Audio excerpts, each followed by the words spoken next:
రెండో విడత బడ్జెట్ సమావేశాలు వాడివేడిగా జరగనున్నాయి.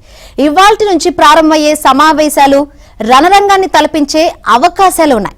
అధికార బీజేపీ ప్రతిపక్ష సభ్యుల మధ్య తొలి రోజు నుంచే వాగ్వాదాలు జరగనున్నాయి. హింసాకాండతో అతలాకుతలమైన మణిపూర్లో విధించిన రాష్ట్రపతి పాలనకు కేంద్ర హోంమంత్రి అమిత్ షా ఇవాళే లోక్సభ ఆమోద ముద్ర కోరనున్నారు.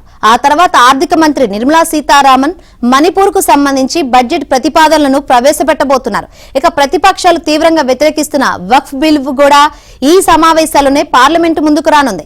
మణిపూర్ లో 2 ఏళ్లుగా జరుగుతున్న హింసను అదుపు చేయలేక గత నెలలో ముఖ్యమంత్రి బీరేన్ సింగ్ తో రాజీనామా చేయించి రాష్ట్రపతి పాలన విధించాల్సి రావడంపై ప్రతిపక్షాలు తీవ్ర ఆగ్రహం వ్యక్తం చేస్తున్నాయి.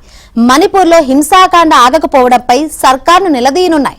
మరోవైపు వక్ఫ్ బిల్లును పరిశీలించేందుకు వేసిన సంయుక్త పార్లమెంట్ కమిటీలో తమ అభ్యంతరాలను తిరస్కరించి కేవలం ఎన్డీఏ సభ్యుల ఆమోదంతో బిల్లుకు ఆమోద ముద్ర వేసేందుకు ప్రతిపక్ష సభ్యులు గత సమావేశంలోనే గందరగోళం సృష్టించారు.